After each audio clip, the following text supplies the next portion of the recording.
할렐루야. 오늘도 새벽 예배에 나오신 성도님들을 주님의 이름으로 축복하고 환영합니다. 함께 시간 기도하며 예배 자리로 나가도록 하겠습니다. 함께 기도하겠습니다. 하나님 아버지, 이 시간 주의 성령으로 충만하게 임재하여 주시옵소서. 우리의 심령 가운데 공허한 마음 가운데 다른 것들로 채우지 않게 하시며 하늘의 은혜로 주의 성령으로 충만한 우리의 마음 되어서 저희들 늘 기쁘며 담대하게 살아가는 저희가 되게 하여 주시옵소서.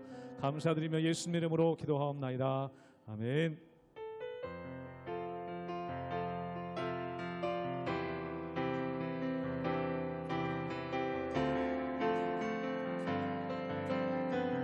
거룩하신 성령이여,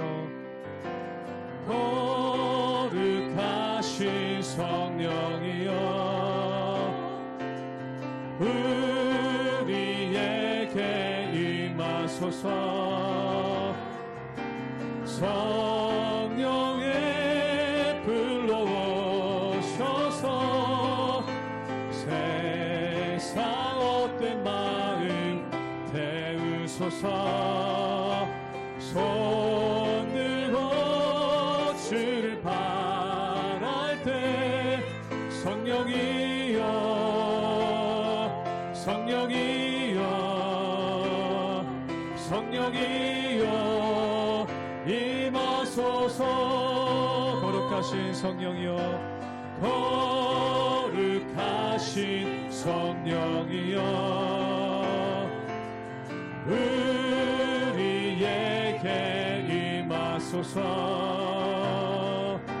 성령의 불로 오셔서 세상 헛된 마음 태우소서.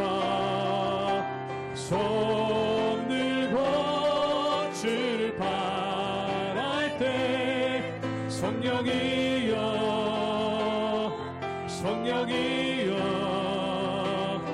성령이여 임하소. 처음부터 다시 한번 고백합니다. 거룩하신 성령이여, 우리에게 임하소서. 우리에게 임하소서. 성령의 불로 오셔서 세상 헛된 마음 태우소서. 손 들고 주를 바랄 때 성령이여, 성령이여, 성령이여 임하소서. 성령이여, 성령이여, 성령이여, 성령이여, 성령이여 임하소. 성령이여, 성령이여, 성령이여, 성령이여, 성령이여 임하소서.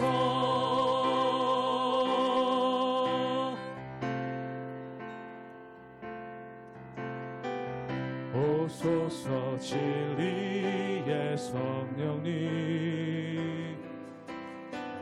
이 땅 흔들며 임하소서. 거짓과 탐욕 죄악에 무너진 우리 가슴 정케 하소서.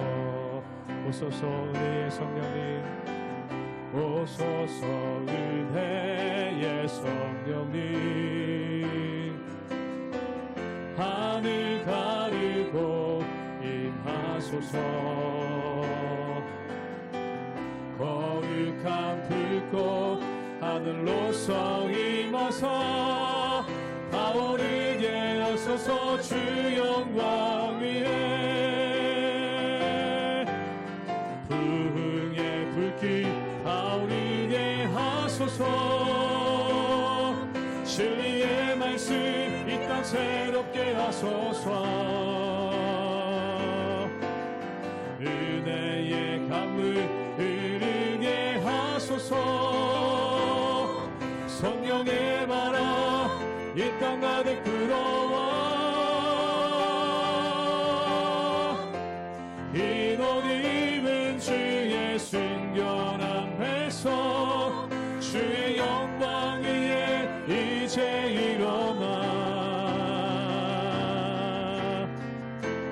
열방을 치유하며 행진하니 영광의 그날을 주소서. 부흥의 불길 타오르게 하소서. 부흥의 불길 타오르게 하소서. 진리의 말씀 이 땅 새롭게 하소서. 은혜의 강물 흐르게 하소서. 성령의 바람 이 땅 가득 불어와. 흰 옷 입은 주의 순결한 백성 주의 영광 위에 이제 일어나. 열방을 치유하며 행진하리 영광의 그날을 주소서.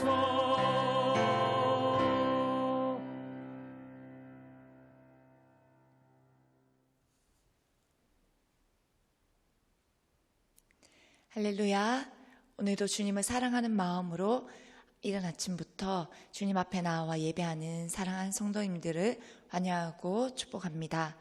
오늘 이 복된 하루 하나님과 동행하는 기쁨이 가득한 하루 되시기를 소망합니다. 사랑하는 여러분, 열왕기는 우리가 잘 알듯이 왕들의 이야기를 기록해 놓은 책들입니다. 그런데 이 왕들의 이야기를 기록할 때에 꼭 기준이 되는 한 인물이 있습니다. 그가 누구일까요? 네, 바로 다윗입니다.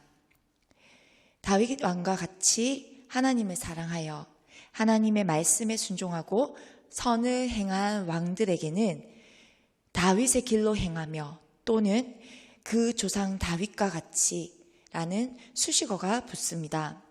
반대로 하나님 보시기에 악을 행하고 또 하나님을 떠나 말씀과는 무관한 삶을 살아가는 그러한 사람들에게는 르호보암의 길로 행하며 혹은 조상 다윗의 마음과 같지 아니하고 라는 수식어가 붙습니다. 굉장히 짧은 이 수식어가 한 사람의 인생을 매우 극명하게 말해주고 있는 것 같습니다. 그렇다면 하나님께서 우리의 삶을 평가하신다면 우리는 어떤 수식어가 앞에 붙을까요? 사랑하는 성도 여러분, 오늘 이 예배에 나온 사랑하는 성도 여러분 한 분 한 분의 삶 가운데에 정말로 하나님의 크신 자비하심과 하나님의 은혜가 우리 가운데 충만하여 하나님께서 우리를 바라보시고 우리를 향하여 말씀하실 때 다윗의 길로 행한 자여, 그리고 다윗과 같이 한평생 하나님만을 바라보고 하나님만을 사랑한 자여, 이러한 수식어가 저와 여러분들의 삶에 언제나 가득하시기를, 그리고 그렇게 기억되기를 간절히 소망합니다. 열왕기상 15장 1절에서 8절까지의 말씀입니다. 느밧의 아들 여로보암 왕 18째 해에 아비암이 유다 왕이 되고 예루살렘에서 3년 동안 다스리니라. 그의 어머니의 이름은 마가요 아비살롬의 딸이더라. 아비암이 그의 아버지가 이미 행한 모든 죄를 행하고 그의 마음이 그의 조상 다윗의 마음과 같지 아니하여 그의 하나님 여호와 앞에 온전하지 못하였으나 그의 하나님 여호와께서 다윗을 위하여 예루살렘에서 그에게 등불을 주시되 그의 아들을 세워 뒤를 잇게 하사 예루살렘을 견고하게 하셨으니 이런 다윗이 햇사람 우리아의 일 외에는 평생에 여호와 보시기에 정직하게 행하고 자기에게 명령하신 모든 일을 어기지 아니하였음이라. 르호보암과 여로보암 사이에 30날 동안 전쟁이 있었더니 아비암과 여로보암 사이에도 전쟁이 있으니라. 아비암의 남은 사적과 그 행한 모든 일은 유다왕 역대지략에 기록되지 아니하였느냐. 아비암이 그의 조상들과 함께 자니 다윗성에 장사되고 그 아들 아사가 대신하여 왕이 되니라. 오늘 본문에 나오는 왕은 아비암입니다. 르호보암이 죽고 그의 아들 아비암이 왕위에 올랐습니다. 그런데 성경은 아비암이 3년 통치를 했는데 그 3년 통치를 고작 8줄에 축약해서 기록합니다. 그런데 그 8줄조차도 사실 모두 아비암에 대한 이야기를 말하는 것이 아니라 다윗 왕의 이야기가 더 많은 비중을 차지하고 있습니다.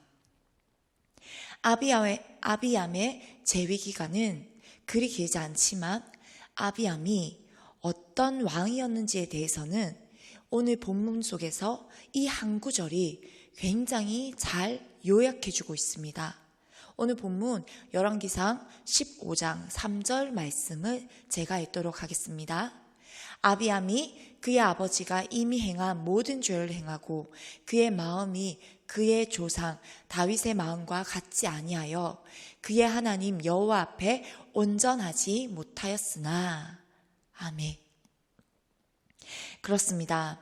그는 그의 아버지 르호보암이 행한 모든 죄를 그 짧은 3년이라는 재위 기간 동안에 이미 모두 범죄하였습니다. 그뿐만 아니라 그의 마음이, 그의 태도가, 그의 말과 행동이, 그의 중심이 어떠했느냐?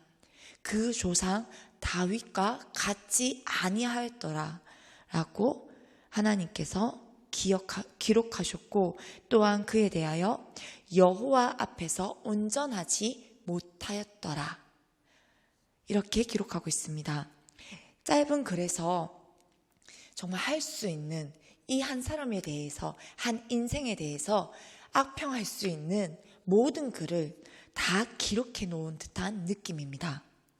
그런데 우리는 여기서 생각해야 할 부분이 있습니다. 그것은 아비암은 그의 행위나 태도 그리고 그의 마음이 그의 아버지 르호보암을 본대로 그대로 답습하여 그 모든 일들을 그 모든 죄를 범하고, 그리고 그 결과로 하나님 앞에서 죄를 범죄하고 그리고 온전하지 못하다고 하였습니다. 그런데 그와 비교가 되고 있는, 그렇다면 다윗은 어떠하다는 걸까요? 다윗은 그에 비하면 온전할까요? 물론 우리가 생각할 때에는 온전하다라고 이야기할 수 있습니다. 그리고 마치 하나님께서는 그를 온전하다라고 말씀하고 계신 것 같습니다. 그런데 여러분, 그렇지만도 않습니다. 왜냐하면 우리가 너무나도 잘 알고 있고, 그리고 오늘 본문 5절 말씀에도 언급되어지고 있는데, 그것은 이 다윗이 헷사람 우리아의 아내 밧세바를 범한 죄를 제외하고는 하나님 앞에서 한 평생을 그가 온전하였더라라고 이야기하고 있기 때문입니다. 그렇습니다. 하나님께서 보시기에도 그 다윗이 온전하다라고는 하지만 그에게도 완전한 것은 아니다라는 것입니다. 그렇다면 성경은 무엇을 말하고 싶은 걸까요? 죄를 적게 지은 사람은 그나마 하나님께서 온전하다라고 말하고, 죄를 많이 지은 사람은 그는 죄를 많이 전했기 때문에 절대 용서받지 못한다, 이런 것을 얘기하고 싶은 걸까요? 그렇지 않습니다. 아비암도 다윗도 사실 하나님 보시기에는 똑같이 하나님께 죄를 범한 죄인들입니다. 그러나 두 사람에게는 분명한 다른 점이 있습니다. 다윗은 나단을 통해 하나님께 죄를 범한 자신의 잘못, 자신이 하나님 앞에 범죄한 그 사실이 드러났을 때에 그는 어떻게 반응하였나요? 그 즉시 무릎을 꿇고 하나님 앞에 옷을 찢으며 회개하고 통곡하며 눈물을 흘렸습니다. 그러나 아비암은 그 성경 어느 곳에서도 하나님께 돌이켜 회개한 모습을 찾아볼 수가 없습니다. 그렇습니다, 여러분. 이것이 바로 이 두 사람의 다른 점, 차이점이며, 그리고 하나님께서 온전하다라고 말씀하시는 그 기준이 바로 여기에 있는 것입니다. 죄를 발견하고 자신의 죄가 극명하게 드러났을 때에, 자신의 죄를 깨닫게 되었을 때에, 그때에 어떻게 반응하느냐?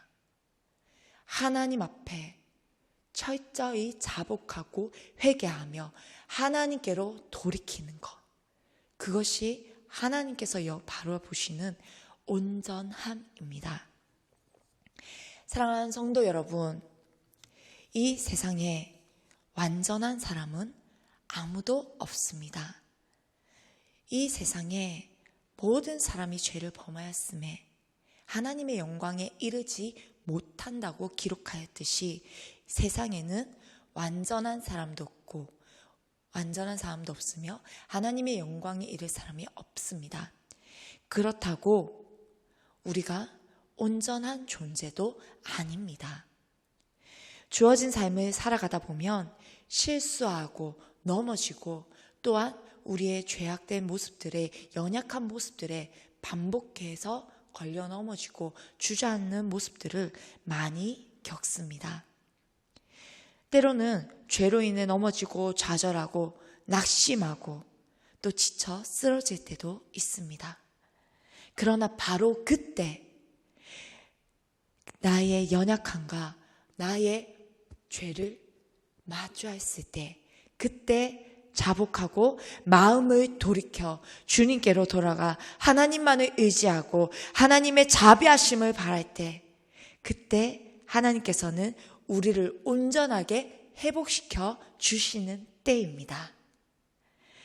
우리는 오늘을 살아가는 이 시간에도 하나님의 자비하심과 하나님의 은혜로만 살아가는 존재임을 잊지 말아야 합니다. 그래서 우리가 넘어지는 그 순간에도, 우리가 또다시 나의 연약함과 나의 죄악됨으로 인하여 걸려 넘어지는 그 순간에도 내가 어떠한 존재인지를 기억하고 다시금 하나님께 돌이켜 하나님의 은혜를 구하고 하나님의 자비하심을 구하며 온전히 여호와 하나님을 바라보며 다윗과 같이 하나님께 정직하고 온전함을 바라보며 나아가는 저와 여러분이 되시기를 간절히 소망합니다. 그래서 하나님으로 말미암아 우리가 온전함을 입으며 하나님께서 우리를 온전하다고, 정직하다고 인정해 주시는 그러한 복된 삶이 되기를 진심으로 축복합니다. 함께 기도하겠습니다. 사랑하는 주님, 그렇습니다. 우리는 이 인생을 살아가다 보면 내가 어떠한 존재인지 또 망각하며 내 마음대로 살아갈 때가 있음을 고백합니다. 하나님의 말씀 없이는, 하나님의 은혜 없이는, 하나님 없이는 내가 온전하게 살 수도 없는 존재임에도 불구하고, 하나님, 우리가 또 삶 가운데에 바쁘게 또한 분주하게 살다 보면 때로는 나의 나됨을 잊어버리고 살아갈 때가 있음을 고백합니다. 그러다가 나의 연약함으로, 나의 죄악됨으로, 나의 악함으로 걸려 넘어지고 실수하고 좌절하고 낙심하며 하나님, 일어날 힘이 없어 울고 불며 하나님 앞에 눈물로 밤을 지새울 때가 있음을 고백합니다. 하나님, 바로 그 순간 우리가 어떠한 존재임을 다시 한 번 더 기억나게 하여 주시고, 하나님, 우리가 하나님 없이는 살 수 없는 존재임을, 하나님의 은혜로만 살아가는 존재임을 다시금 기억나게 하시고, 오직 주님 앞에 정직하게, 그리고 주님 앞에 우리의 모든 죄악됨을 자복하고 회개하며 하나님만을 의지하며 나아갈 때에 주여 하나님의 은혜로 말미암아 우리를 온전케 하여 주시옵소서. 하나님, 우리가 주님 안에 거할 때에, 주님 안에 거할 때만이 우리는 온전하며 완전합니다. 하나님, 그 은혜를 날마다 기억하며 살아가는 저와 우리 사랑하는 성도님들 한 분 한 분의 삶이 되기를 간절히 소망하오니, 오늘도 우리에게 주여 말씀하여 주시고 주의 은혜로 덧입혀 주시옵소서. 감사드리며 예수님의 이름으로 기도합니다. 아멘.